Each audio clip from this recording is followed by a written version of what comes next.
आज भारत देश की ये हालत हो गई है कि भारत के सरकारी स्कूल में खड़े होकर सही से प्रार्थना करना इतनी मुश्किल बात बनती जा रही है। तो आप ये सोचिए कि वहाँ बैठ के पढ़ाई करना कितना कठिन होता होगा। तो आज हम यही सब चीज़ों को समझेंगे कि कैसे हमारे देश के सरकारी स्कूलों को मजाक बना के रख दिया गया और उन बच्चों की जिंदगियों के साथ खिलवाड़ किया जाता है जो सैकड़ों लाखों बच्चों की सैकड़ों लाखों की संख्या में डेली सरकारी स्कूल जाते हैं और वहां जाकर इतना रिस्क लेकर अपनी जान दांव पर लगाकर वहां बैठ के पढ़ाई करते हैं और कैसे इनके संघर्षों को मजाक बनाया जा रहा है। अब इन्हीं सब चीज़ों को डिटेल से जानने के लिए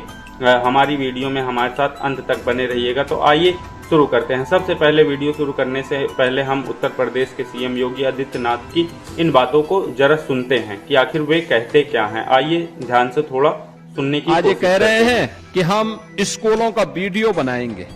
जरूर बनाओ भाई। हमने तो ऑपरेशन कायाकल्प के माध्यम से हर स्कूल के अच्छी फ्लोरिंग बनवाने में योगदान किया है। बालक और बालिकाओं के लिए अलग अलग टॉयलेट बनवाए हैं, पेयजल की व्यवस्था दी है, स्मार्ट क्लास और डिजिटल लाइब्रेरी वहां दी है, फर्नीचर देने के कार्य किए गए हैं। हर बच्चे को तो जैसा कि आप सबने सुना कि योगी आदित्यनाथ कहते हैं कि हमने सरकारी स्कूल में हर फैसिलिटी, हर फर्नीचर और यहाँ तक कि लड़के और लड़की के लिए अलग अलग वॉशरूम यानी कि टॉयलेट बाथरूम का निर्माण किया गया है और पानी की भी अच्छी व्यवस्था की गई है। पर रियलिटी में ऐसा कुछ नहीं है दोस्तों। जब से बारिश का मौसम आया तब से सरकारी स्कूल की हालत और सरकारी स्कूल के पास से जो सड़कें गई हैं उनकी और ज्यादा खस्ता हालत हो गई है, जिसके वजह से बच्चे स्कूल भी नहीं जा पा रहे हैं और कहीं ना कहीं स्कूल अगर वो गलती से पहुंच जाते हैं तो स्कूल के अंदर, स्कूल की हर जगह अगल बगल चारों तरफ पानी भरा है। मैं आपको बता दूं कि भारत में ऐसे 90% सरकारी स्कूल हैं जिसके अगल बगल और चारों तरफ बारिश के मौसम में पानी आकर एकत्रित हो जाता है और वे पानी महीनों तक वहीं भरा रहता है और उसमें न जाने कितने प्रकार के डेंगू मलेरिया फैलाने वाले मच्छर आदि का जन्म होता है, जो उस क्लास में बैठे बच्चों को दिन भर काटा करते हैं, जिनके वजह से उन बच्चों की कहीं न कहीं तबीयत भी खराब हो जाती है। सरकार इन चीजों पे बिल्कुल ध्यान नहीं दे रही है और जब इस पे कोई ध्यान देता है, इसके लिए कोई आवाज उठाता है तो उसे कैसे रोका जाता है, आइए थोड़ा सा इन सब चीजों को भी समझ लेते हैं। मैं आपको बता दूं कि सीजेपी पार्टी के द्वारा एक नया अभियान चलाया गया, स्कूल ठीक करो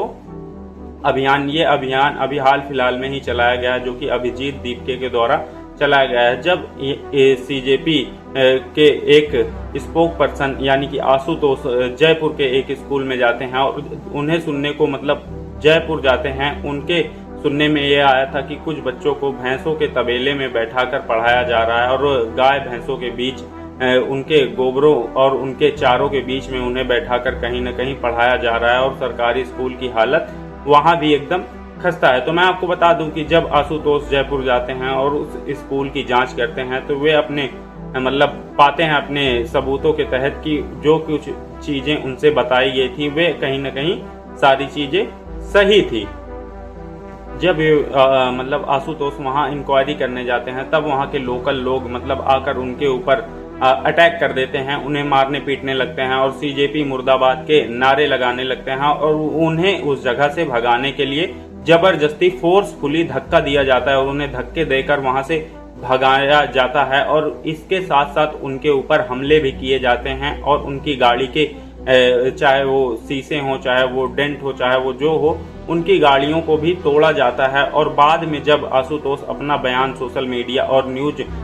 मीडिया प्रेस के सामने देते हैं तो वे साफ साफ कहते हैं कि जिन लोगों के द्वारा उन्हें धक्के देकर मारा गया और वहां से जबरदस्ती भगाया गया, उनकी गाड़ियों को तोड़ा गया, वे लोग कोई और नहीं, वे बीजेपी के समर्थक और बीजेपी पार्टी के द्वारा भेजे गए गुंडे थे, जिनके द्वारा उन्हें मारा गया, पीटा गया, परेशान किया गया जब वे इस अभियान के जरिए उस सरकारी स्कूल तक जाकर वहां की जांच कर रहे थे। तब आशुतोष का बयान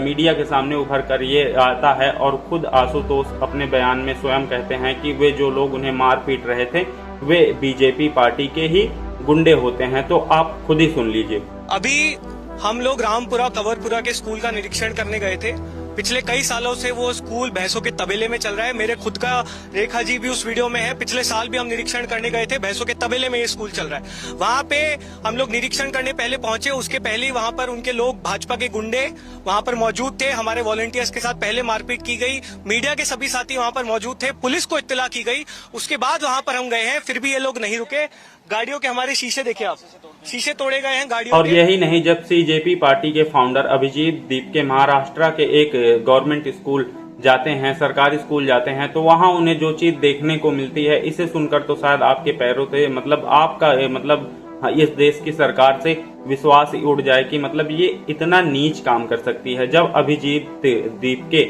उस स्कूल पहुंचते हैं तो वे वहां देखते हैं कि वहां हर प्लेट एकदम नई बाकायदा चमचमाती हुई और बच्चों के प्रॉपर ड्रेस, प्रॉपर शूज और प्रॉपर तरीके से हेयर, नाखून और हर चीज की बाकायदा इंक्वायरी की गई, जांच की गई, खाने के भी अच्छी पेशकश अभिजीत को दिखाई गई। और जब अभिजीत वहां पहुंचकर देखते हैं तो उन्हें डाउट हो जाता है कि आखिर सरकारी स्कूल की प्लेट इतनी चमकदार कैसे होती है और मतलब कैसे बन गई, और इससे पहले तो इतनी चमकदार प्लेट मैंने सरकारी स्कूल में नहीं देखी। बाद में ही पता चलता है कि एक लड़का उसी स्कूल का आकर बताता है कि अभी तक ये सारी फैसिलिटी इस स्कूल में नहीं थी और ये जीसीबी जो चल के गया है ये भी कल परसों चलाकर पूरी साफ सफाई बाहर फील्ड की गई है। इससे पहले यहाँ पूरा गंदगी और कचड़े का ढेर लगा हुआ था। तब अभिजीत दीप से वे सारी चीजों को बताता है कि आपके आने से पहले यहाँ प्लानिंग की गई कि कल आप यहाँ विजिट करने वाले हैं, उसके लिए ये सारी चीजों की व्यवस्था की गई। यहाँ तक कि वहाँ नकली स्टूडेंट भी